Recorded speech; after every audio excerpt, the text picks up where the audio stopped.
So we're here. Hey, it's Romania Black on Declaration of War. I'm pretty sure that's going to be the first chapter to start us off, although I could be wrong. ECM may have a different chapter title to start us off, but man, from here on in, it kind of depends on the way you look at it, but it's all downhill from here, right?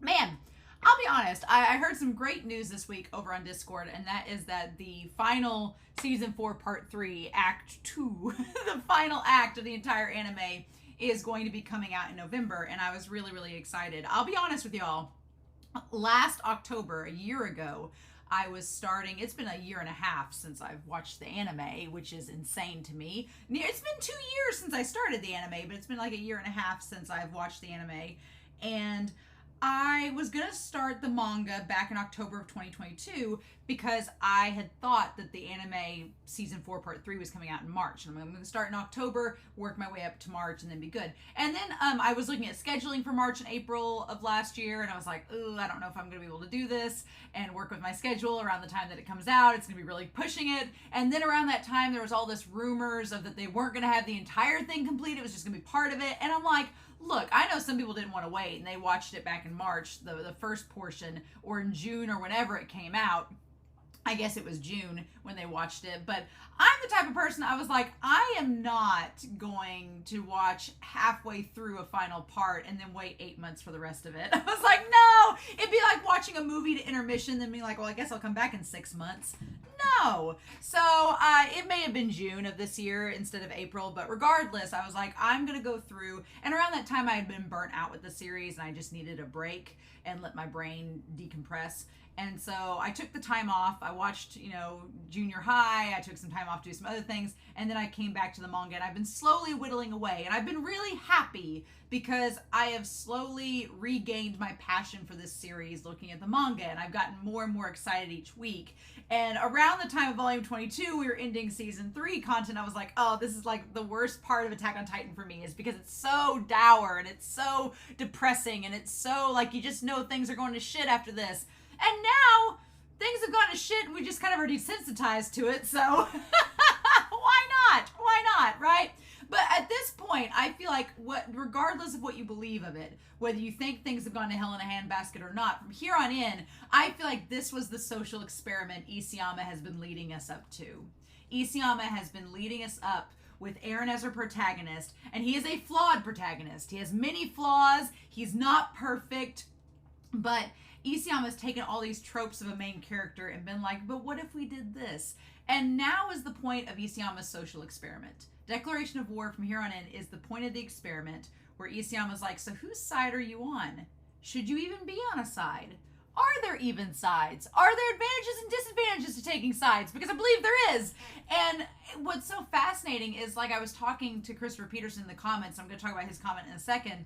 But we were talking about it, and I'm like, Isayama makes us have all these parallels, all of these comparisons between characters and the sides that they're on, to show us that sides are stupid, war is stupid, and the idea that you support a side in this entire debate is null and void. You should not be doing that. You should be questioning characters, not what side they're on. So, yeah. I feel like the comparisons of Eren and Reiner in the last volume were like the epitome of that, being like, look at these two characters who are so similar, who are both going through shit, who both have trauma and despair in their lives. They're on two sides of the story, but their story is so similar. And does that make one better than the other? No, it doesn't. But it's just like the social experiment. And the sad thing is, I think a lot of people failed the social experiment. So I'm like, Isayama's just sitting there going, did we learn nothing from Gross? Did we learn nothing from Grisha? Did we learn nothing from the story? Okay. I think that was the whole point of it. But I'm excited because at this point it's like there's all the debating, there's lots of fun stuff happening. So I'm really excited to see what we get. But I do have a couple comments before we start, though, before we dive into this. Daki noted that people in the fandom called Eren around the time of volume 23 and 24, they called him Amputee Coon. Which I think is the cutest thing ever, little Amputee Coon. He was Amputee Coon back in Children when he just had the nubbins. And then he just did the adult version of it. So yeah, Eren's always been Amputee Coon. He was Amputee Coon back in Trust. He lost an arm, right? Lost an arm, lost a leg, got it all back, He amputee-kun all along. I swear, if he's amputated in the last part of this series, it's like, it was it was the amputee-kun we learned along the way. I love that. And I love the idea because, yeah, these chapters were coming out within a month of each other. Apparently, there was only 1 month break Isayama did in like 12 years of writing for Attack on Titan. And the only month he took off was during COVID. And I'm like, oh my God. But during that time, when you have a month between chapters and you have a series like this, it just begs debate. It begs conspiracy theorizing. It begs people to just overanalyze. I can only imagine the fan base just being like, what do we do? And being like, oh my God. So I can only imagine, right? I can only predict what could have been going down at the time. And those of you that are manga readers, I'm sure can tell me in the comments what that time period was like, because it seems like it was a fun time. I would have been having a blast, but I also would have been like looking at all the comments being like, I don't know, all the theories, right? I Swallow Appleseeds 927 said that Hiroshi Seko, who is the author of the Lost Girl series, has actually been a very prolific writer of anime screenplays. They have written every script for Attack on Titan since episode 60, which is incredible. I'm like, all right, kudos there. But not only that, they've written scripts for Banana Fish, for Chainsaw Man, for Vinland Saga, and for Jujutsu Kaisen. That is very impressive because all 4 of those series are very, very good. And so the fact that they've wrote scripts on it, I can see why Isayama would have felt like they could entrust Seiko, being like, here, I got these ideas. You want to expand upon them? Cool. I trust you. And then he creates this. And I love in the comments about Lost Girls, everybody's been talking about how with Annie, it's more of like a character study. Like what we got out of Annie's, Lost Girl story isn't necessarily the plot, because the plot's pretty flimsy for Annie's Lost Girl story, if I'm being honest. But for her, it's the character development. Like, we don't get a lot about Annie, so getting any little crumbs of character for her is important going into this final season. And then with Mikasa, it's all about theme. It's about the themes of the show, expanding on the symbolism, what her and Eren's connections are. I think Alexander Q was commenting how about Mikasa kind of takes a backseat to Eren even in her own story, and you can make with that what you will. But I thought that was really interesting, so I'm glad that I Swallow Appleseeds, you stated that. And then Christopher Peterson and I were having a really good discussion about Gabi, because I've liked Gabi since the beginning of the series. And it's fascinating because I felt more drawn to her than Eren. Her and Eren are so similar. They're so distinctly similar. Isayama makes them very similar from the start, intentionally. It's almost part of the social experiment. Like, are you Team Gabi or Team Eren? Joke's on you, they're literally the same person. They just go separate ways. They just kind of, their paths diverge, right? And Christopher Peterson brought up a good point, saying that a lot of the hate towards Gabi wasn't just when Sasha died, which we'll get to that. I don't know if we're going to get to that in this volume or if it's going to be next volume. I'm going to say it's going to be next volume, but we'll see. I feel like we have a lot of ground to cover in this volume, so we're probably not going to get to it. But I feel like I agree with Christopher Peterson. You probably had a judgment of Gabi made before Sasha died. And then Christopher Peterson was saying, once Sasha died, the people that hated Gabi hated her even more. And the people that liked Gabi were like, oh man, that sucks. But I like Gabi a lot. And I think the reasons I instantly attached to her more than I have attached to Eren has been like a gradual work in progress for me to respect and kind of, I've always respected his character, but liking his character, I felt like the manga is what did it for me. I think Gabi, one thing that helps is she's a woman. I instantly feel a connection for Gabi's character because I'm a woman, she's a woman. You don't get a lot of strong-willed, gung-ho, guns a-blazing female characters unless they're stereotypes, and Gabi isn't really a stereotype, so I instantly was drawn to her. And then, she's drawn all cutesy and stuff, like when she's being disturbing and cute, which is a fun combination for me.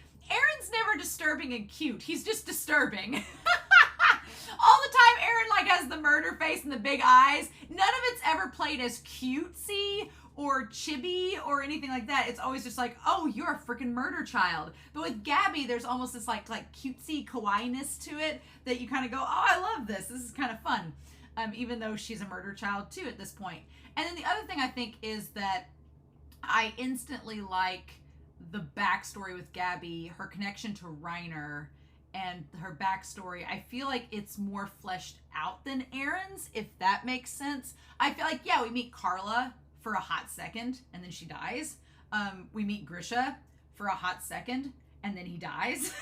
And so really the only way we truly get exploration of Eren's character is through his interactions with Mikasa and Armin. But here's a very distinct difference between Eren and Gabi, and I think this is what makes me kind of latch on to Gabi more.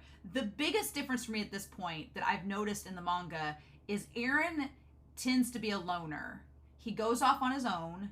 He goes ahead of the group. He does things on his own. And he doesn't exactly socialize with Armin and Mikasa the way that Gabi socializes with Falco and the others. Like, Gabi is in the center of things, like, let's go, guys, let's prove to them we're good Eldians, let's do this, let's do that, I'm social, look at me, I'm with the crew, I'm hanging on their shoulders, they all like me on the train. Like, everybody's really... Gabi is very social, and she has this social network around her, and she's not a lone wolf. She takes initiative. She takes the initiative to take the bomb and go across enemy lines, but she's not a lone wolf that just goes off and does things by herself and then asks questions later. Eren is that type of person. So even though we can compare Gabi and Eren so much, that is a huge difference between them. And I think her social interaction with the other characters and with Reiner and her family, and the fact that we get more on her relationship with Reiner, we get more on her relationship with her family, that makes her character at this point in the story a lot more layered and complex, whereas Eren kind of is a little bit of an audience surrogate for a little while, and you either really latch onto Eren or you don't, and you have to gain an appreciation of him, and I'm kind of the latter. So yeah, there is a difference there, and it's very interesting, right? So yeah, I really like the idea of the debate of whether people like Gabi's character or not. What we were talking about in the comments, though, was the idea of there seems to be a correlation between the more on board with Eren and the rumbling you are, the less you like Gabi. and Christopher Peterson was talking about that there was a bias against gender because she was a woman, she was easier to throw hate at. I don't even want to go down that route because that's a rabbit hole to go into, and we could go there, but we'll be here all day. But I do like the idea that with Gabi's character and Eren's character, it's like if you don't like Eren, it makes sense that you don't like Gabi because they are similar in that regard that could turn off people. But if you like Eren, it is curious why people wouldn't like Gabi because they're so similar. And they really, up until this point, if you just substituted Marley for Titans and substituted being good Eldians for saving, if you just substituted a few words here and there, their goals and ambitions are not that different, right? It's just Gabi's kind of a lot more talented than Eren. So Gabi's the one that's expected to be the prodigy, and Eren's the average person. And maybe that's why people latch on to Eren, because he's average. And that's like, you project onto that character. Whatever. But I just find it fascinating, and I know I've talked for nearly 15 minutes just about Gabi, so... But I'm super excited. I feel like the conversations about Gabi and Eren are going to become more and more intriguing as we go through this. Poor Reiner. People were talking in the Discord about, again, I'm just like, so disappointed in the fandom sometimes. Because there were people that were complaining because we were focusing too much on Reiner and the characters from Marley and not enough on the main trio. I was like, by the time we ended season 3, I was ready for something different. I was like, give me something refreshing. And we've been begging the whole series to know what's been going on outside the walls. And now Isayama gives it to you and you bitch about it? I'm like, what? Is there no pleasing you? Fandoms are stupid. I say that. Fandoms are not stupid. The ones that nag in fandoms aggravate me because I'm just like, you are being gifted with literature. You're being gifted with treasure troves of storytelling, and you bitch about the fact that homicidal Eren isn't near you enough. I'm joking. It just fascinates me. I'm like, I just want to give Isayama a hug and be like, we're not all like that. Don't let them influence you. But But yeah, I'm excited. I'm assuming we're getting Declaration of War. I'm assuming that we're going to leave. This part of the series was really fun because it was like, we haven't met Yelena yet, which that's going to be exciting seeing her in the manga. We haven't met her yet. I'm really excited. Part of the mystery was the lead up of, okay, Eren's caused this disaster. What does that mean? How is he getting out? What's going to happen? Is the Warhammer going to show up? Like, we have quite a lot of ground to cover now.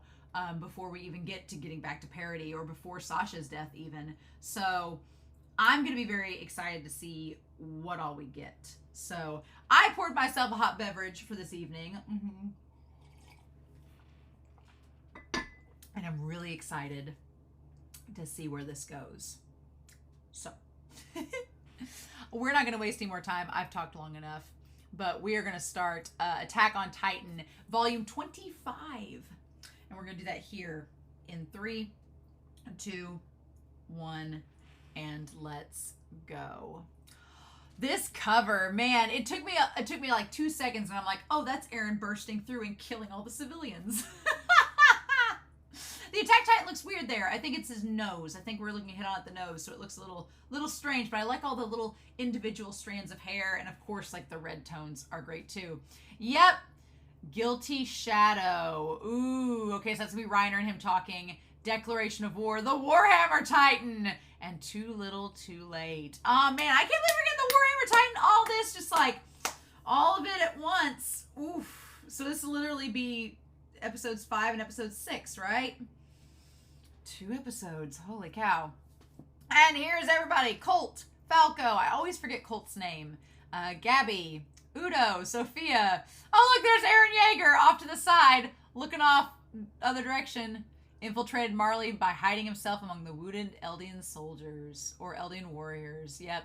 Man, his side profile, it is crazy. He looks a lot like Grisha, but not quite. And then Peek, Porco, Reiner, and Zeke. Man, gang's all here. And then the same dream. Oh, wow. So... yeah, oh, we go back to this. I was like, we're rearranging things. He had no way of knowing. We couldn't. We left Marcel behind and ran. That old man wanted someone to judge him. Ooh, he wanted someone to hold up his sins in front of him and say, here's what you did, now what? Eren, what's interesting is Eren looks kind of like, I mean, he does have shape and definition to him, but he looks thinner, so that when we see him with the 8-pack later, it's gonna be like, I think that's why the 8-pack shocks me so much when we see Flock giving him his coat, because he looks so frail here, and then later I'm like, you're a buff-ass man. What is this? And then Reiner. Eren and his freaky eyes. I love Falco! So you guys said you were old friends. I love that Falco's like, so, hey, right, Mr. Kruger? Oh my god, Falco looks so innocent there. He just looks like a little tiny bird. There's a lot we have to talk about. It's hard to figure out where to start. Yeah, and Reiner's like, is this real life? He's like, sit down. This is a good seat. You can hear the commotion on the stage from here. And here's the thing, a lot of its residents are looking out the windows, excited for the curtain to rise right above our heads. And then he's cut his hand, and Reiner just freaking out because he's like, these are all residents of my hometown. These are all just innocent people. But again, it's the same thing of like what happened with Eren, right? Where they were all just innocent people. And then he's like, oh, it's just a scratch. Just a scratch my ass. That's a gash. And he's like, sit down. It's just like Eren's like, I'm not going to let you leave or I'll kill all the people above us, which, surprise on you, I'm going to kill him anyway. But he's like, I'm not going to let you leave. I'm going to hold you hostage here and we're going to sit down and talk. And then otherwise I'm going to kill the people above. And what's interesting here is it's not too unlike when Uri and Kinney sat down and had the talk. What's interesting there is, and Falco's like, I'll see you guys later. He's like, no, you're not going anywhere. You're going to stay right here. You're not going to tell anybody that we're down here. No. And Reiner's like, do as he says, Falco. What's interesting here is the idea that it's like Eren has set this up, and Eren wouldn't know because he doesn't have access to Uri's memory. Well, does he? Does he though have access to Uri's memory since he's got the Founder Titan in him? He might. He might. But it's just like he was intentionally setting up what's so frustrating is in this moment, he has the 2 chairs here. We need to sit down and talk, which is exactly what Armin's been saying since this point in the story, that we just need to sit down and talk and then gain an understanding of one another and then work towards a non-violent resolution. And it's like Eren sets everything up. He sets things up to talk to Reiner, to go through that, to find a common ground, to find an understanding. And then instead of doing what Armin would be like, oh, well, now we're at the non-violent resolution, right, Eren? Eren's like, well, no. It's like, no! The miracle was right there, Eren. You just had to reach out and grab it. And he was like, no, that's not how the story's going. Which, in all fairness, it's more complicated than that. We'll talk about it. But it's just so interesting to see how he sets it up. Like the miracle, we're going to sit down and talk, right? Gain an understanding, right? Well, I'm still going to kill all these people. I also like the circus quality of the tent where the show is going down. It adds that theatrical quality. There's the mirror. Tybur is sweating. I feel like Willy knew he was going to die. I've always felt like Willy knew he was going to die up on that stage. He knew somebody was coming for him. He knew the scouts were there. There was a very good idea. There was a very good possibility his life was going to be taken that night, and he was ready for it. Now, how his life was going to be taken, I don't think he knew, but I think he knew walking on that stage. He's like, I'm not walking off alive, but I've got to set this in motion. Again, the concept of Willy Tybur being in the same position as Eren. I'm the one that started this story. My family started this story. I've got to keep it moving. I won't know how the story ends unless I move forward. It's paralleling Eren perfectly. And then, then this bitch shows up. She comes in, she's like, oh, hey, how's it going? You're going to die. Cool, thanks, bye. She's like, I just want to see your face before you die. She's like, let's get out of here. She's like, I want to make appearances, be like, fulfill your duty. Yeah, Kiyomi. She's like, I'm going to hope you fulfill your duty. See ya. Yeah, she's like, let me get out of here. And she's like, this place is going to go to hell in a handbasket. Let's leave. And then Mr. Leon Hart. So there's Peek's dad behind them with the nose, right? There's Peek's dad, and then there's Mr. Leon Hart, which is Annie's dad.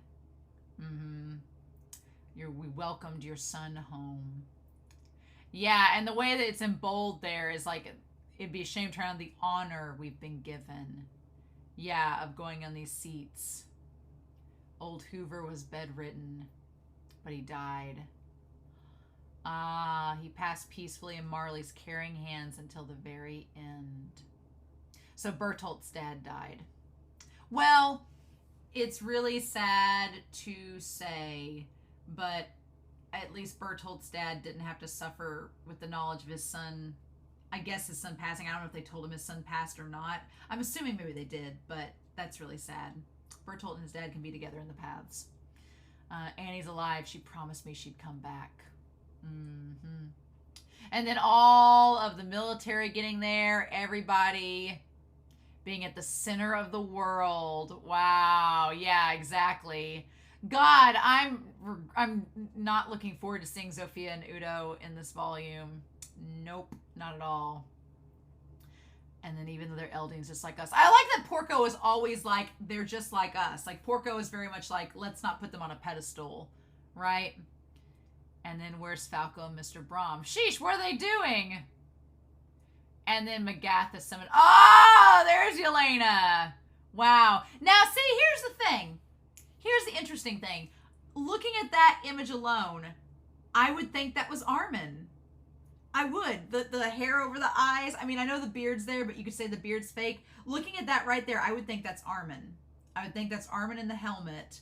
And we don't know what they all look like after it's been a couple years. So I was like, maybe Armin had a growth spurt. And interesting. I just love Falco's like, hey, so it's starting up there. You know, maybe, do you guys want to go? And then Reiner's just like, Like Reiner's like Red Bill, Kill Bill sirens blaring. Wee-oo, wee-oo. Like he's just having a moment, and Eren's just like, what are we gonna say? He's like, how did you get here? Ha! That's the first thing you want to ask me. What did you come here to do? The same thing as you. Ooh, and Reiner's like, oh God, like, no! Reiner's like, why? Oh my God. And Eren is so freaky there where he's like, why? You don't get it? I'm the same as you. I didn't have any other choice. That's why. That is such a, that is a move. That is a move by Eren. That is a move by Eren being like, I'm doing the same thing you're doing. And what's so interesting is that Eren tells Reiner, he's like, oh, I'm not holding a grudge. No, I'm just imitating exactly what you did to me 10 years ago. And it's like, yes, you do. You did hold a grudge. Yes, you did hold a grudge. And you're enacting on it right now. Yeah, like that is so freaky because Eren doesn't know this, but Reiner has spent the last volume heavily regretting everything he's done to the point where he nearly was going to kill himself because of all the guilt that he's had inside of his heart. And Eren couldn't possibly know that. But Eren just thinks that Reiner is like, oh, well, you're just happy you went back home to your family, right? You didn't think about all the stuff we had to go through. I'm like, Reiner's had to go through a lot too. And the sad thing is that the other Survey Corps members, when we do Night of the End, are going to figure that out and realize that they've all been through shit and that it's all the same either way. But Eren doesn't do that here. He's like, I'm just going to do the same thing you did back at Shiganshina 10 years ago. And Reiner's like, all these people are going to die. Oh my God. But, and here's this was always my thing, was that Reiner was a kid when that happened. And there were some people in the comments on YouTube during the anime series, they were like, just because he was a kid doesn't mean anything. I'm like, no, it means a lot. An 8-year-old versus a 22-year-old, if you don't think that those lines of logic and those ways of cognitive thinking and understanding is the same, then you're not older than 22. Probably not. Because I'm like, yeah, no, you have a sense of right and wrong. I'm not saying that they didn't. But to say that an 8-year-old or a 9-year-old, even a 10-year-old, is to be held at the same standard as a full-grown adult is stretching it. And I disagree with that. So, God, Reiner, he's just beyond himself. He's like, oh, look, Eren being completely calm with those big eyes. Mm-hmm. And then Willy tells the story about the Eldian Empire, and they show all of the ways in which the tricks in which they use the theater. Yes, the Titans took from us an outrageous number of races and cultures in our history. Humanity today could go extinct 3 times over, and the number still wouldn't be high enough with how many lives have been taken by the Titans. Oh my God, Reiner's just having an existential crisis. They're now humanity's history. They're the path the Eldian Empire chose to walk. Then once the Eldian Empire ran out of enemies, they began to kill one another. And this is the point, too, that I'm like, Eren's sitting there listening to this as well. That line, once the Eldian Empire ran out of enemies, they began to kill one another. There's a moment in there that I've always been kind of like, I feel like Eren misses it. That I'm like, Eren, you want to save parody.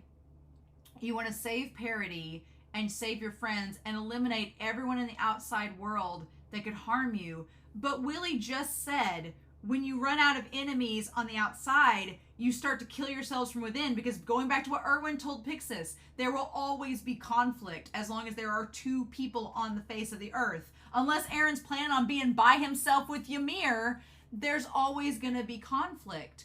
So I'm like, you think that you're saving everyone, but there's still going to be problems. Armin's back on parody going, Eren, logistically we can't run a country with only 6 people. And Eren's like, screw you, Armin. Yeah, that always got me, because I'm like, he basically just says, you can't kill everybody else. You're still going to have problems, and you're just going to kill yourselves. So, and that was the beginning of the Great Titan War. I always did like the guy that was the cart titan with the little shield on his back. That part was great. Whose families held the 8 titans. And then here, if you look at that person there, they almost look like Jean. So if you wanted to conspiracy theorize and say that it's Jean as the soldier, as Helos, you could do that, right? And he joined hands with the Tybur family and forced King Fritz to retreat the island. And everybody's like, oh yeah, that's the story we know. And the king retreated. He continued to reign. And then I like the idea of the guy with the crown. Tens of millions of titans wander, waiting on the island with the power to crush the world. At the moment, our world continues to exist, but by pure chance. Yep, that's the only explanation our Titan scholars can provide.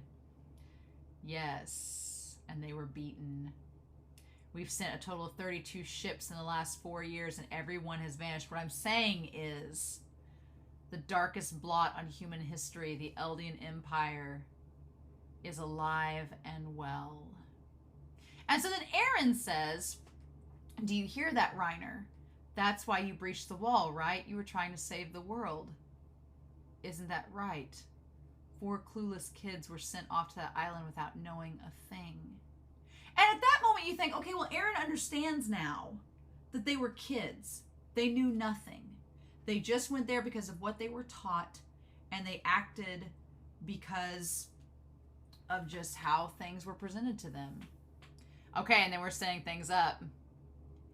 And then Willy, ooh, I like Willy taking a drink backstage, and he's just sweating because he knows the next part's coming, right? Okay, yep, and we've got that person there that we think is maybe Armin, but they're so tall, it's like, well, maybe they're not, but then who is it? I was admiring your chin hair.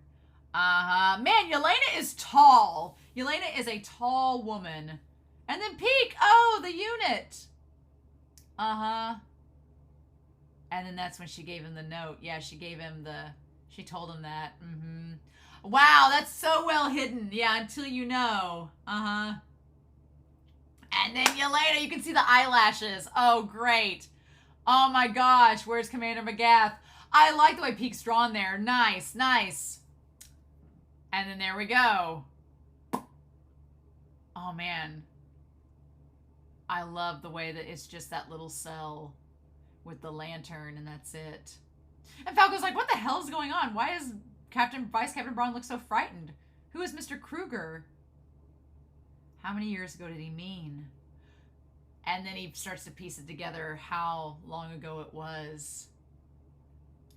Everyone knows the facts I've recounted, but the truth is slightly different. I'm referring to the memories that we have passed down along with the Warhammer Titan. But today, the truth will be publicly revealed for the first time. The truth from a century ago concerning the Great Titan War. And what's interesting is Eren kind of looks up like, oh, wait, what? Because it seemed like Eren was going to use all of this to justify his actions of being like, well, I'm about to attack Marley because just like you all didn't know back then, Marley was sending you to attack us. Now I'm attacking you all because otherwise you're going to destroy us and I can't have that happen. But I don't think that Eren predicted that Willy was going to take this exact route. I think what Eren predicted next was that Willy was going to say, oh, we've got to go attack Parody now because they're the Eldian Empire and we have to stop them. I think that's what he thought was going to happen. And then he says, Helos or the Tybur family didn't end the war, the Great Titan War. The man who saved the world was King Fritz. And Eren's like, specifically Karl Fritz, the 145th king. Even before he inherited the founding Titan, he lamented the Eldian Empire's brutal history. He was grown tired of the ugly war between the families and countrymen, and his heart ached for Marley, a nation under constant tyranny. When he inherited, he conspired with the Tybur family and offered himself as a way to bring the history of the Eldian Empire to an end. Which is kind of like Zeke. It's kind of like Zeke's view. King Fritz was kind of like, well, we've done all these awful things. We should pay for our sins. Bye. I guess we should be destroyed, right? And then Magath's like, okay, here we go. He presented a Marleyan hero that was Helos. As the Eldians began to eliminate one another as we had planned, he himself moved as many of the people as he could to the island and enclosed them in the walls, and said that anyone who threatened the peace would be met with countless titans, but he did not truly mean this. In order for his successors to inherit his own philosophy even after his death, he swore his vow to renounce war. Only one of royal blood is able to make use of the absolute power that is the founding titan, with its ability to control them all, and only inheritors of the bloodline are affected by the vow. Because of it, his ideology passed to each new king of the walls, which is why the titans have yet to leave the island and ravage the world. Which, it's such, I guess it's like ultimate pacifism. It's showing like the weaknesses of each different strategy, because you have the idea of this ultimate pacifism passed down, but that in itself, that inaction has good intentions, but then we've seen the damage that it can cause. So Isiam was saying, like, yeah, it's still this idea of passing down your will to your children instead of letting them make their own decisions, right? It's like Grisha with Zeke. It's like Grisha with Eren. It's like the founding titan Karl Fritz with his children and their descendants. It's the idea of the parents shouldn't be influencing the kids. They shouldn't be telling the kids exactly what to do because it causes problems. It was the detestable king who protected this world, and it was his heartfelt desire for peace. His goal was peace and the liberation of Marley from its many years of persecution. If Marley grows strong and attempts to take the lives of the royal family or its founding titan, I will accept it. So he's like, okay. He said that King Fritz was like, if they come for us, fine. If they decide to exterminate all the Eldians, I'll accept it. That's how grave the crimes of the Eldians were. They could never be atoned for. Eldians and Titans should never have existed in the first place. And he said, I'll accept the responsibility of righting the wrong. But again, that is very much Zeke's mentality. He's like, the Eldians and Titans should never have existed, so I'm going to take on this task to just euthanize all the Titans. Zeke's method is just, well, we'll just prevent them from having kids and they'll just slowly die out. And Karl's was more like, well, just let them eat us, you know? And by comparison, Zeke's is the more humane means, but it's still wrong because it's still denying the existence of an entire group of people just because of their ancestors. And it's like, there are problems with that. Only until the day this retribution comes, I want to live inside the walls and enjoy the brief paradise, this world without conflict. Which goes back to Uri and Kenny. I love that they show Uri and Kenny there. He wanted to create this brief paradise. He's like, I ask you, grant me this. Those were the king's final words. And everybody's like looking around. And Gabby's like, wait, what? And I'm like, what is he talking about? That means everything about Marley and the Tybur family saving the world was made up. Why would they reveal it after all this time? If he has no desire to invade the rest of the world, what do we make of all the believed about parity being a threat? But in recent years, a rebellion has occurred within parity, suppressing King Fritz's peaceful ideology. Someone has stolen the founding titan. Make him look like a demon. The world is in danger once more. A man who opposes King Fritz's peaceful world. His name is Eren Yeager. And again, I feel like this whole time, Willy Tybur inadvertently has been setting up for, I mean, that is the savior of parody right there. Inadvertently.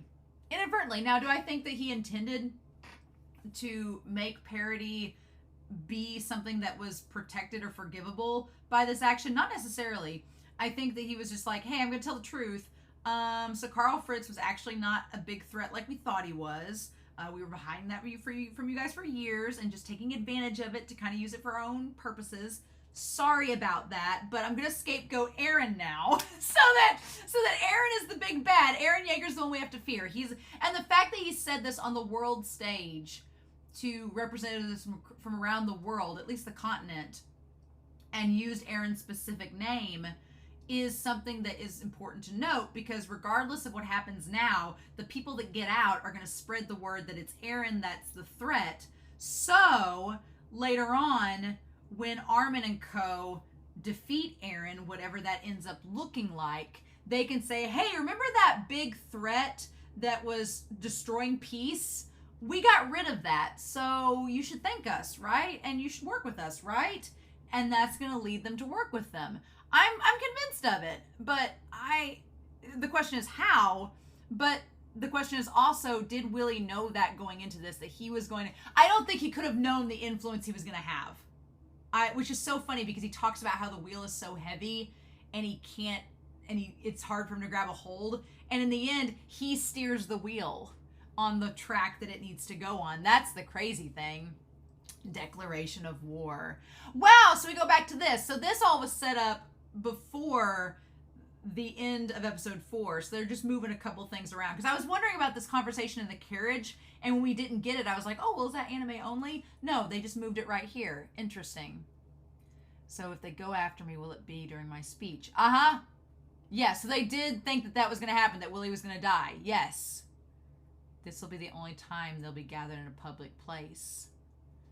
And other important figures will be there. Seat the military leaders in a special section along the edge. Group them as close together as possible. We haven't just sat around enjoying ourselves, not this generation. We've built relationships with influential people all around the world to improve the social standing of Eldians. Yes. We've tracked movement on the island of Parody. Yes. Of course, we should have been watching our own backyard, and by the time we noticed, our enemies had crossed the ocean and were nearly to our necks. Oh, is that somebody? Somebody's looking at, I'm like, is that supposed to be one of the Survey Corps people there standing? We could find our throats slashed at any moment. So he's been, again, they've been improving Eldian this entire time. They've been improving Eldian standing slowly but surely with other influential people around the world. And that's what's so frustrating too, because Eren doesn't know this. So when we'll see it later on, like at Dawn of Humanity, we'll see it later on. But when Eren got so frustrated at the council meeting because the Eldians' voices weren't being heard, he just went to one meeting. It's like he went to one town hall and determined the entire town was garbage. It's like, you can't base it off of one town hall meeting, Eren. You gotta find other channels to talk to. But he goes to one town hall and things get rowdy. And he's like, this town's doomed. Let's blow it up. It's like, but yeah, but it's saying like here that Willy's been working on these relations to get Eldian approval from other countries built up slowly but surely, and it's a work in progress. It's not something overnight. It's not something that happens in a day, but it's a constant work. But if you keep working at it, it will eventually show some kind of fruit. He's like, we have to be careful with the conspirators aligned with Parody who hide in the shadows. We still don't know who they are. Our motherland has far too many enemies, and the military is no exception. If you want to smoke your enemies out, then light a fire right under their asses. Except the enemy has plans to attack and use that knowledge to our greatest advantage. If you've got a better idea, I'll hear it. The bait is simply too much. Just give them whatever useless officers you have. If their goal is to harm the Marley military, this is your chance. The party will approve whomever you choose to be part of your new rebuild. And Magath says, but so many will die. Magath kind of has like a Pixis vibe there where he's like, this is going to be too much collateral. And the thing is, the military wasn't the target. They were just going after frickin' Eren. And Eren causes all of the damage. Like, the Survey Corps that were there, they just wanted their friend back. And then Eren's like, well, while I'm here, let's kill everybody. Most of them will be Eldians. And Willy's like, they're descendants of the devil, right? You're not supposed to care, right? It's a little too late, Magath. Even if you've thrown crowds of Eldians in front of the enemy machine guns, send them straight into the minefields. Their lives are worth the same to you, whether they are wearing uniforms or not, right? You just have to keep doing what you've always done. I love Willy's kind of calling him out, being like, you've been part of this for so long now. What's this going to hurt, right? Or is he calling out his hypocrisy there? And Magath says, this is not a war. We don't know our enemy's goals or their method of attack. We'll be surrounded by massive crowds. I won't be able to protect you, and I believe you will die. So Magath, I like that Magath kind of has the rationale sort of in line with the Survey Corps. He's like, we don't really know if they are enemies yet. We don't know what they're doing. We know that they're here, but we don't know what they want. It's like we're just putting all this bait out, begging them to attack us, but we have no clue what they're going to do, and you're probably going to die. You're too important to be bait. And he says, I'm ready for that. The world isn't going to pay attention unless I, who built up all these relations, stand before them. The most important thing is for the Eldians in the internment zone to become the tragic victims, myself included, victims of an unforeseen attack. The world would not take my side if I was the only one to escape. Yes! Yes! It's like this was all planned out because they expected an attack by the Survey Corps, and there he was like, we want the victims of the internment camp to be the ones in the limelight to say, oh, poor Eldia, and to build that story, right? So it's like Willy Tybur may have actually been the savior of parody inadvertently, right? Without even realizing it. Or maybe he did realize it. Okay. And then I love this line from Magath. Eldians are the descendants of devils, and we too are devils. Magath's like, we're all the same. Yep. We, the Tybur family, are no saviors of humanity. We sided with Karl Fritz in exchange for our family's safety. We sold out the Eldians to Marley. And despite being Eldians, we enjoyed lives free of persecution and respected by the world. He just lays all his sins out to bear.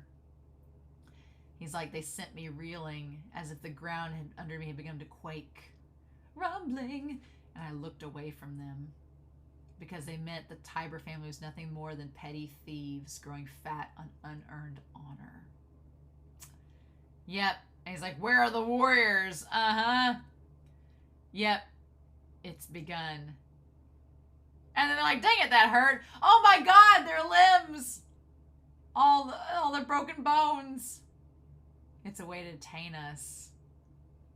There's a lot of food down here. Firewood. Oh my God. Wow. Yep, there's a lot down here. Wood, food, like a weird duck. Oh my God. What's the lanky soldier?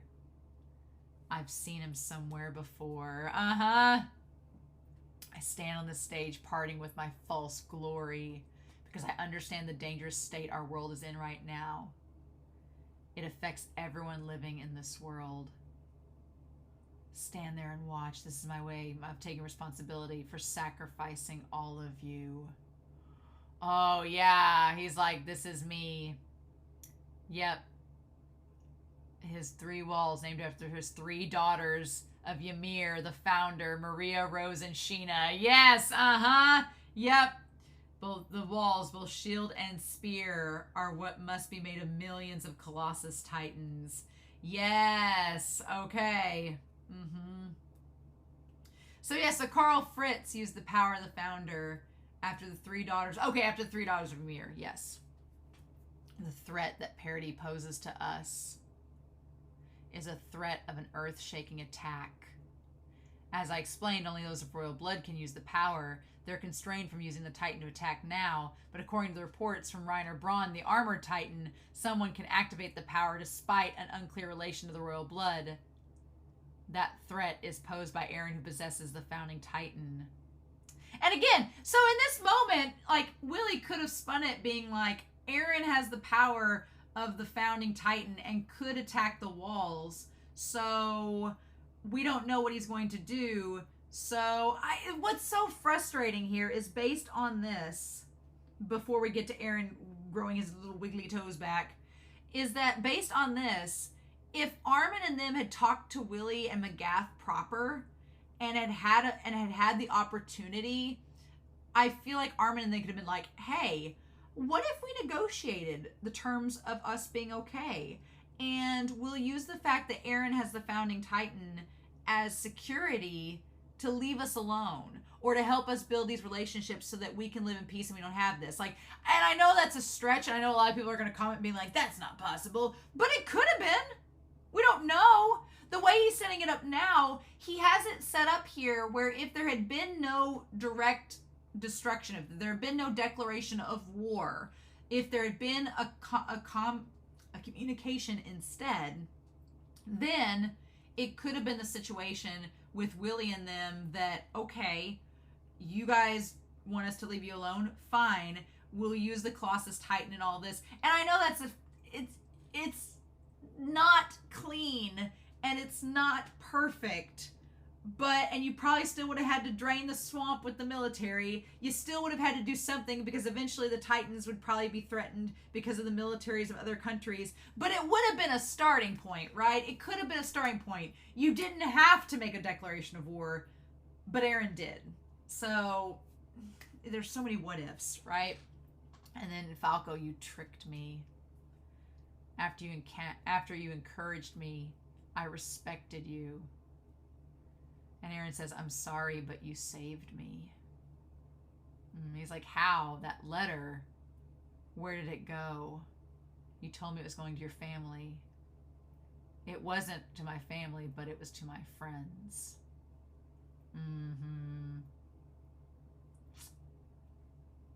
Eren could bring this living earthquake to our door. And Reiner's like, friends? You have friends? Eren's like, I have like 5, okay? I felt bad for Falco because he was just like, I trusted you. And Eren's like, well, you saved me, Falco. Sorry. I needed you to save me, and you got my friends here because I couldn't do this alone. I couldn't make this threat alone. I would die. But thanks for getting my friends involved. Sorry I involved you too. He says, we saw the rise of weapons more powerful than Titans in the last war. We'll never see a weapon that can stop the advance of millions of Colossus Titans.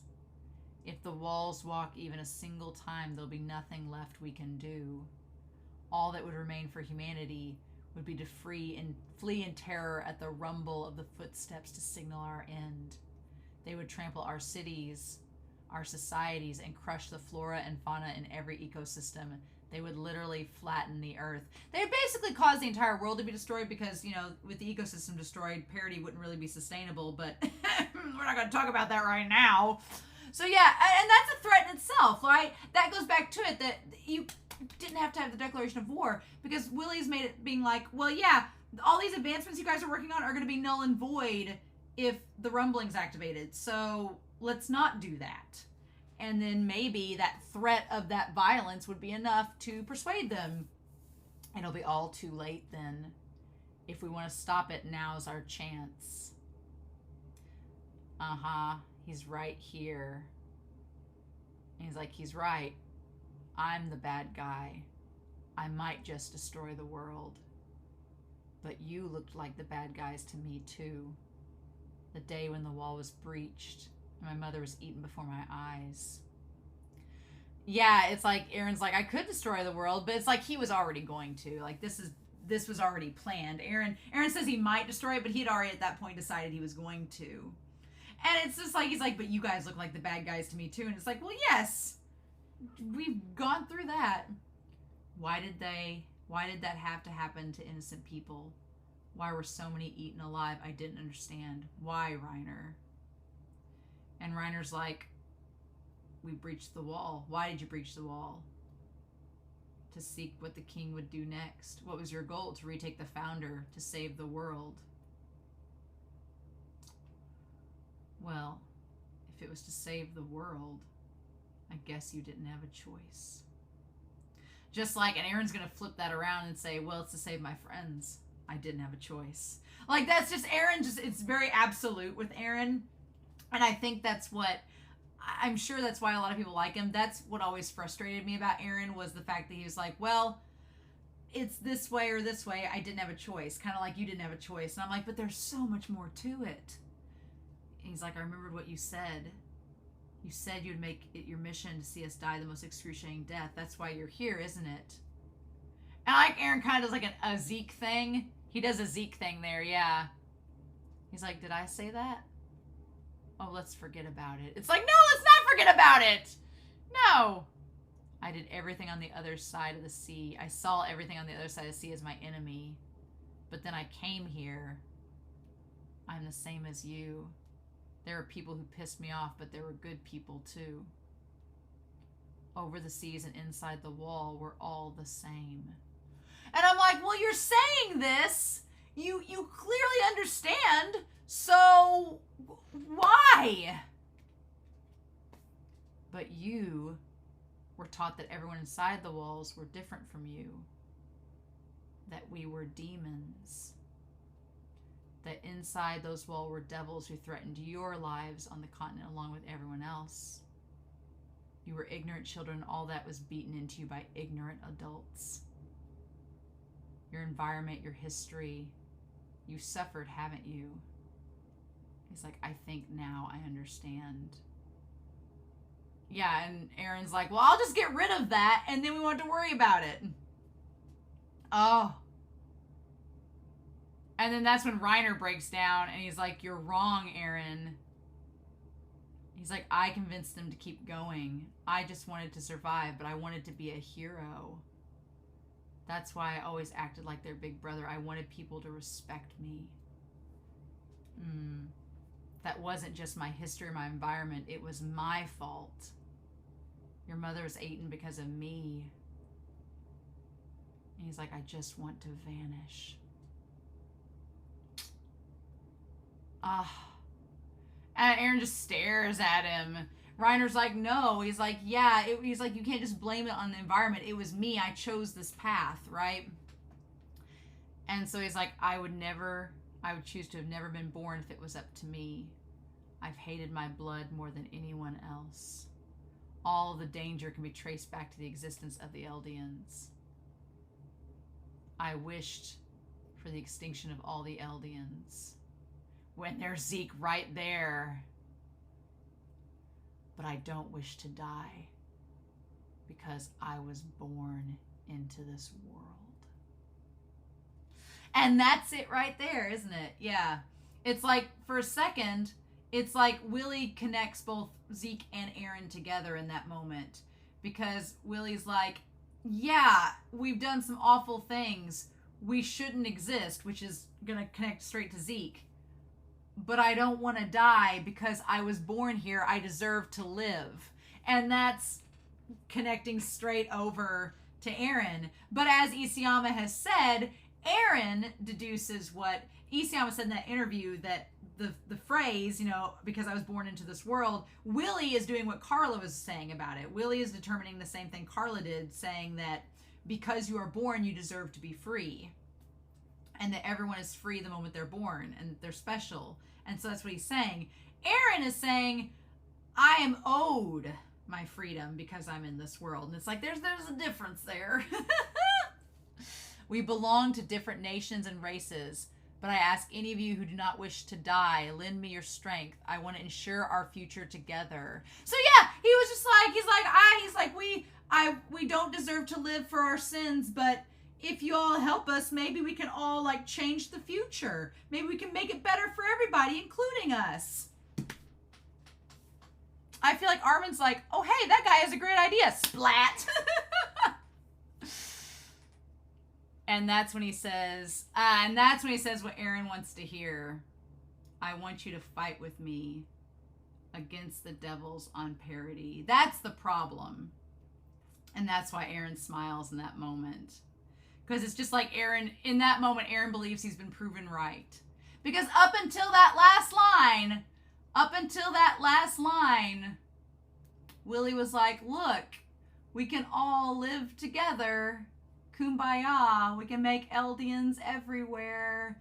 Have a future. Except for on parity.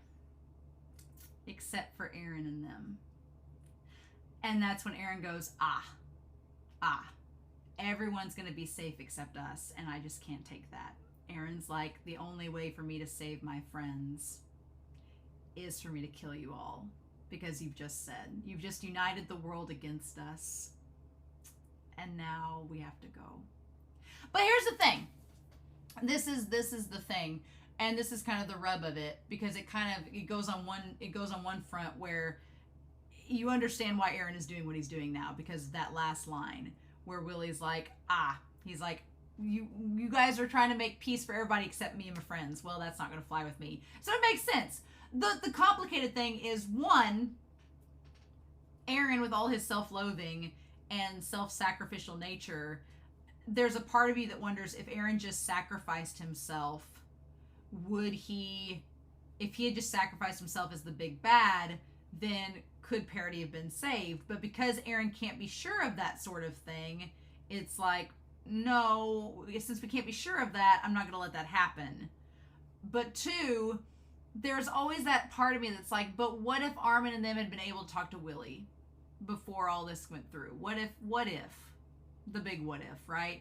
What if they'd been able to get an audience with Willy before all this happened? But Isayama tends to write the story in a way that it gets cornered to where those what ifs are not possible. That is the one thing. It's we as the audience get to speculate, being like, well, but if we only did these things, then this wouldn't have happened. And that's kind of the whole point of Attack on Titan. It's a cautionary tale of, don't get to the point where you don't have these options, right? Don't get to the point where you have to be an Eren and you can only determine this. Now, that look on Eren's face, that's like one of the best illustrations Isayama's done of Eren. That look on his face is like where his brows are kind of furrowed, where he's like, I'm going to have to do these awful things and I'm going to die. At that point, I wonder, because I think Eren's going to die at the end of the story. I think Eren's going to have to be killed for for Parody to have peace. At that point, the question is, did Eren realize in that moment that he was going to die eventually? Or did he only realize in that moment that I'm going to have to do the rumbling? There's no other way. At least in Eren's mind, there's not, right? But yeah, Isayama writes a story where it gets to the point where you're like, well, there are no other plays we can do. This is what we have to do. And so, but it's not, but there's still more to come. But I'm just like, oh yeah, at that moment, Eren's like, I've got to do this because you've threatened my friends and myself. Nope. And he's like, I get it now. And Reiner's like, really? And then it's the same as before. We have problems that keep the militaries of the world from joining hands. I was right. I'm the same as you. Of course Eren's right. But I believe we can band together in face of this powerful enemy. We can overcome anything if we work as one. As ambassador for the Marley government, I, Willy Tybur, I think we were born this way. I just keep moving forward and wish for world peace. He's like, I just keep moving forward. Eren's like, I've always been this way until my enemies are destroyed. Oh, and so I proclaim on this day. Yeah, and then Reiner's like, oh shit, Falco! Yep. Oh my god. Until they're destroyed. I'm like, Eren chose violence that day. To the enemies and to the enemy forces on Parody. This is a declaration of war. Oh my god. Oh my god. Yep. Oh my gosh.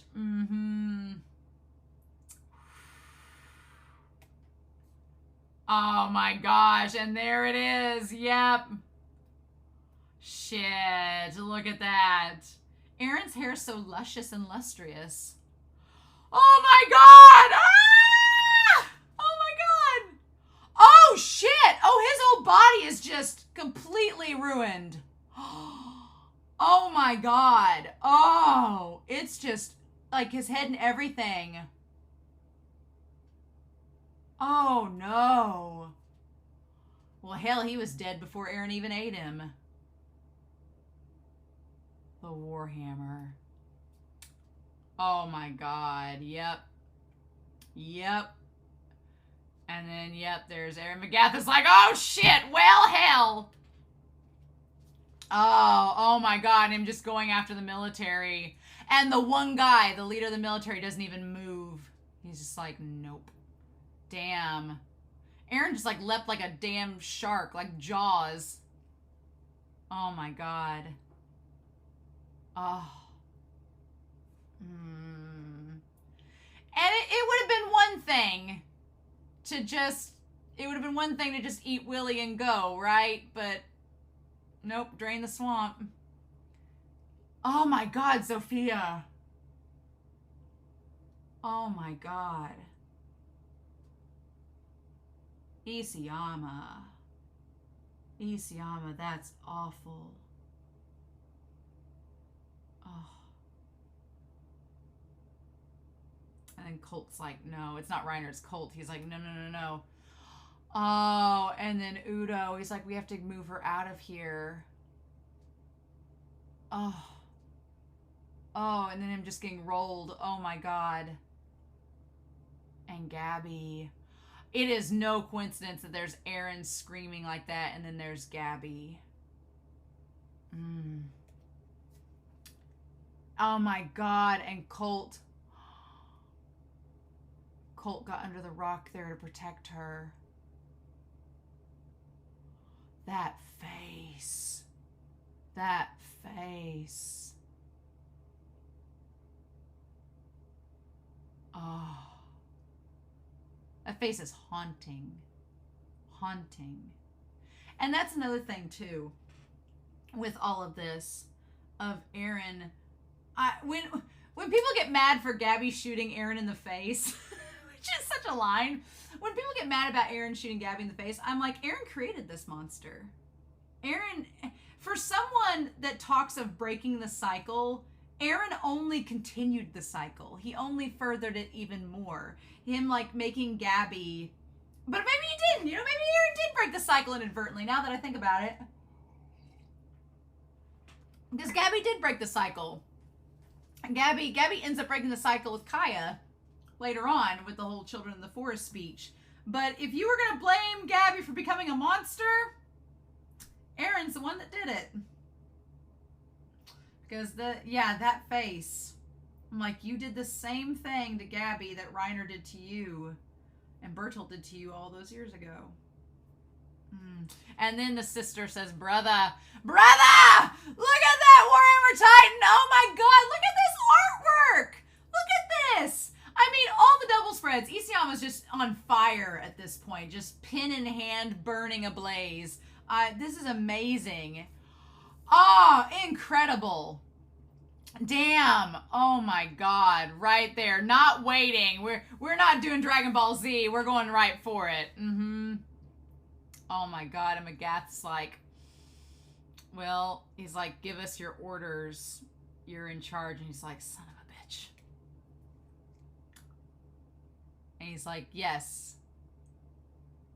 A shot's been fired in the Marley counterattack. Yes, that looks like the usurper of the founding Titan, the attack Titan. Eren's come here himself.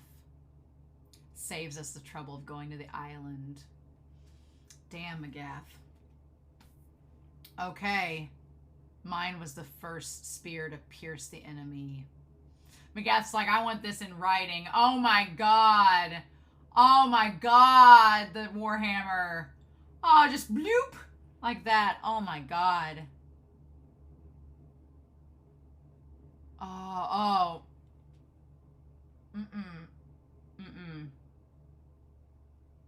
His, like, head is cracked open. There's part of his head missing. Oh, and Colt's like, where are you, Falco? Oh. I mean, in all honesty, you know, Eren losing his mom, Gabi losing Udo and Zofia is like losing Armin and Mikasa before Eren's eyes. I mean, if you put it in that perspective. Oh my God. The two Titans are fighting. Oh, and then they're like, hey, Peek. And it's like, I don't trust the soldier. Follow us. Look at Peek. Precisely, Peek. Look at that. All right. What's happening? All right. And then there's all of the Survey Corps coming in. Yes. Oh, my God. Ah, the Warhammer. It looks so freaky. It looks like a Bleach design. It just looks like a design of like, I don't know if you've read Bleach. It looks like Aizen in Hogyoku form is what it always reminded me of. Oh my god, yes. With the mallet. Oh.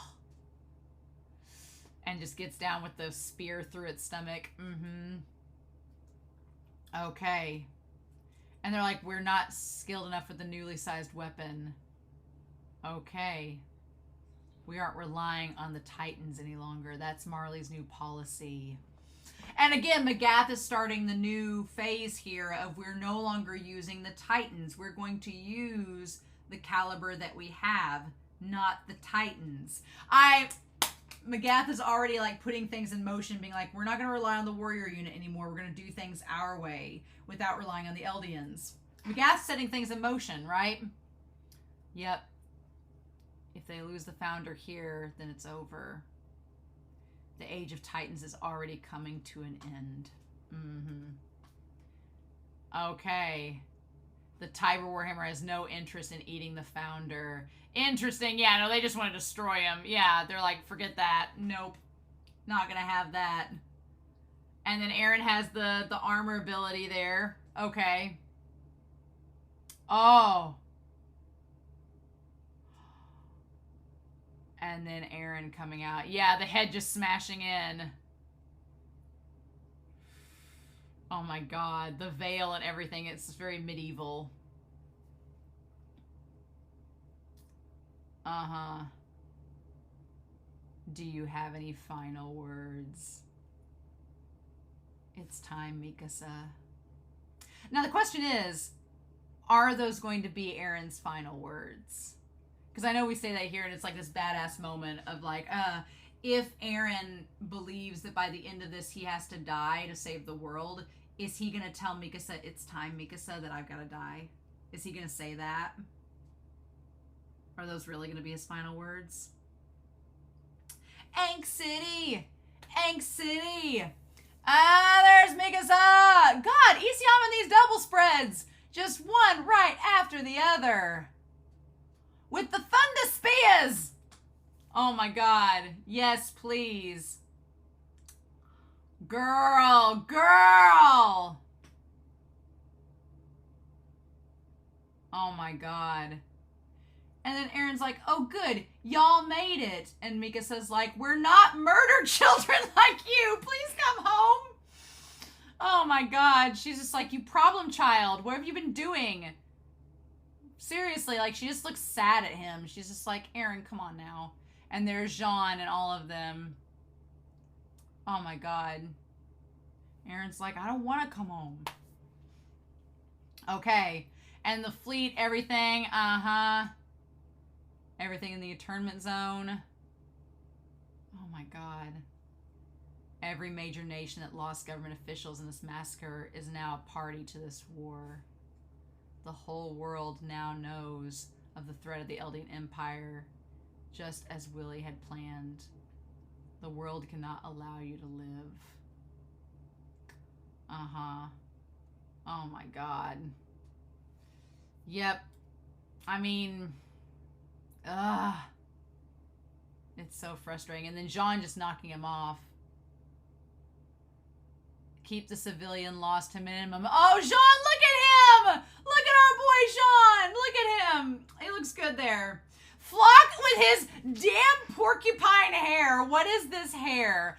Flock is like, he just looks like a tornado. Like a Furby has died on Flock's head and made peace there. Well, at least Jean uses some product. He looks great there with his little, with his facial hair.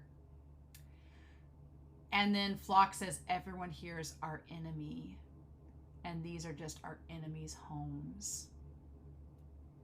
Like, and Jean is like, are you still going on about that? Yeah, exactly. I feel like Jean then went to Eren and Flock like, are you still going on about that? Can we not move on? Can we not move forward? Eren said to fight. We can't just wait inside the walls for death to come. And Jean's like, well, yes, but, and Armin's like, but we can talk! Fuck your dreams, Armin. We need that devil right now. Of course, Flock just jolts to Eren's side because he's become the devil that Erwin was supposed to be, right? And Mikasa's like, do you know what you've done? You killed civilians and children. There is no undoing this. Like, you're basically, remember how mad you were about what happened to us? Why'd you do the same thing?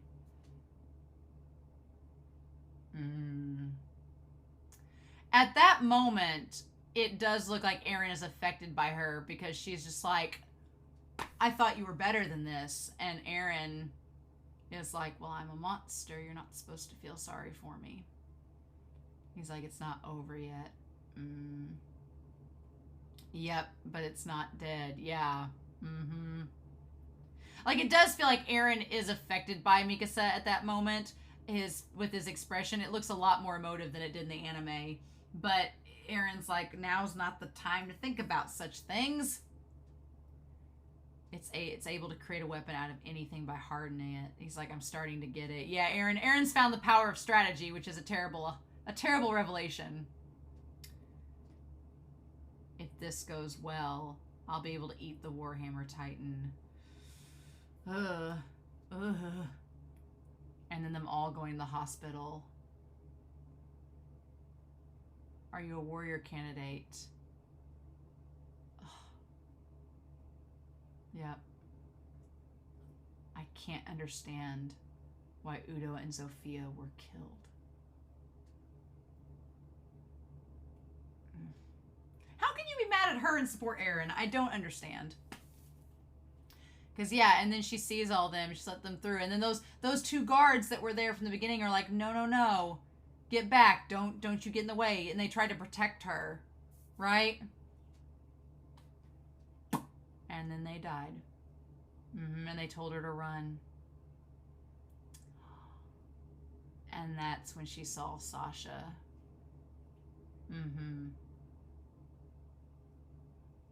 And it's just that violence begetting violence and the cycle of it. And it's not until Mr. Browse and Kaya and them that they break the cycle, because their pacifism breaks that cycle for Gabi. But Eren never gets that cycle broken. Oh, to light a lamp. Yeah. And Connie and Sasha. And then Gabi picks up the gun. Because she sees... It's just awful. She's just a kid. Yep. And so we put all the lights in place for the lights for the plane. Yeah. We need to disable, as long as we can disable the Warhammer in time. We just need to survive. Okay. Yep. Sad that Iseon put that survive bubble next to Sasha. Like, how dare you? How dare you?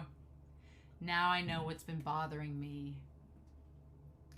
Its body materialized from the feet up, not from its neck. Yes. Its body is there. Yep. Oh my god. And then, yep, there it is. Oh. Magath's like, oh my god. Oh. The Warhammer Titan. And there's Porco. Galliard. To retake the Founder. Oh my god, can you imagine if Porco had gotten the Founder? Can you imagine that? What would that have been like? That would have been weird. And then, nope. Crushed its jaw. Levi. Levi's all about crushing them jaws. He's a jawbreaker, don't you know? It's Ackerman. I love that he's like, bye! Porco's like, I'm out! Zeke's told enough horror stories. Zeke has told enough horror stories that Porco's like, I ain't sticking around for this. Hell no. Don't they know I'm a Titan? Are a bunch of humans really going to try to kill me? And this is the moment where Porco kind of realizes what Reiner had to go through on a parody, because Porco was making fun of Reiner, being like, oh, you let those humans destroy you? Like, what? And then it's like, well, now you know. These are the real devils of parody. The funny thing is the humans are the devils. Isn't that funny? Isn't that hilarious? Ha ha ha themes. And then the cart titan. Oh, John. I'm so ready to ship Jean and Peak. I'm ready for it. I'm ready for the Jean and Peak shipping to commence again. It's been so long. It's been so long! Peak. I made it in time. I hate to see Peak with the lines on her face. She deserves better. Yes. Yes, indeed. God. I always thought the way that she just stares at Eren like, do it. I dare you. Oh my God, that stare. Ah. It's here. Okay. Levi. Levi looks older there, right? The 4 years have not been kind to Levi. You can see the lines in his face. The Beast Titan. Yup. Mr. Zeke. Mm-hmm. I'll kill you, Eren Yeager. Mm-hmm. Mm-hmm. I mean, I can't be mad for Gabi thinking that because it's no different than Eren wanting to kill the Titans. It's no different. Don't let them escape. Wipe them out. Don't you die. You have to survive. Again, there is a distinct, I love that it is Zeke and Levi. Fated rivals, Zeke and Levi, against one another. And I love that you have Zeke being like, destroy them. And Levi doesn't say, kill the Titans. He just says, don't die, survive. Like, even then, it's like Levi is not telling the Survey Corps to kill and wipe out everything. He's just like, we came here to get Eren. This is all Eren's fault that we're here. So don't kill unless you have to. Try to survive. I can't believe the volume's over already. I can't believe it's over already. That is just, ah! And then, yep, Attack on the School casts about the direction. Oh my God. What is this? I love Sasha chasing Connie. The princess of better than yous. Oh my God, the one-ups. Oh my God, I love Ymir with Historia, and Historia looking like that is absolutely gorgeous. I love her like that. Oh my God, look at Marlo and Hitch! And Hitch has the little coffee cup and Marlo's with her. Oh. Oh. I love these. I was like, I guess we can ship them now right here in this. Oh my God. And Ymir's like all up on Historia. And Historia's like, oh, so you made some friends. And Marco and them. And of course, Eren's like, Eren getting up with Jean. And then I love Eren getting like nervous around Levi, even in the school cast, is hilarious. Right? I love it. He did something awful to me. Oh. How boring. What? I like that all of them are like, oh, who did something awful to you? Like their faces as she points at Eren. Oh my God, Historia being the instigator in all this is amazing. What? Are you gonna stick up for those gross nerds? What? That's ridiculous. What they say? The janitor who they say used to be a mob boss? What? Levi was the janitor that used to be a mob boss. Oh my gosh. No, what? Oh my God, I love this high school cast being this little side story, and Historia's like gonna try to get them all to beat up on Eren, like because she's bored. What? What? Just because she feels like she herself is alone. Oh my God. What? That's amazing. I love that. Oh my God. Okay. And then Eren Yeager is not my enemy. Yep. The most powerful and destructive gather. What will be left after the battle once evil falls? Indeed. Indeed. Well, you know. Oh my God. Yeah, so it's so frustrating, right? And I know that it's going to be challenging as we go through this, but it is very frustrating because it's frustrating because we know why Eren is doing the things that he's doing. We know why. But there's so much more to it, and there's so many complications, and there's so many different trajectories that everything has in this story that it makes it so frustrating to see that everyone else is like, but Eren, and Eren's like, but guys. And it's just, it's frustrating, right?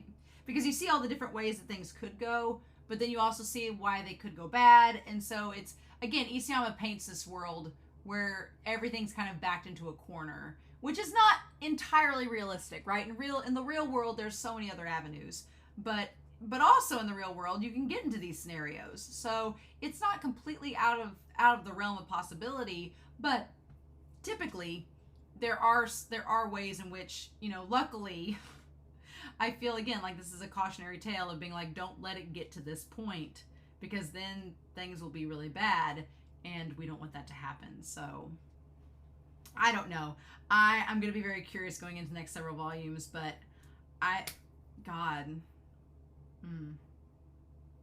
But we'll see, right? We'll see. So I have a feeling my conversation about Eren and Gabi and the paths they go on is going to be a very interesting one, but we'll cross that bridge when we get to it. So I hope you all enjoyed this reaction discussion. We're already to volume 26, and I'll be going to volume 31 essentially, and 32 before watching the last part. So there's that. So in the meantime, I hope you all have a wonderful week. Please stay safe, take care, and yeah, I'll be back very soon with more Attack on Titan. Bye.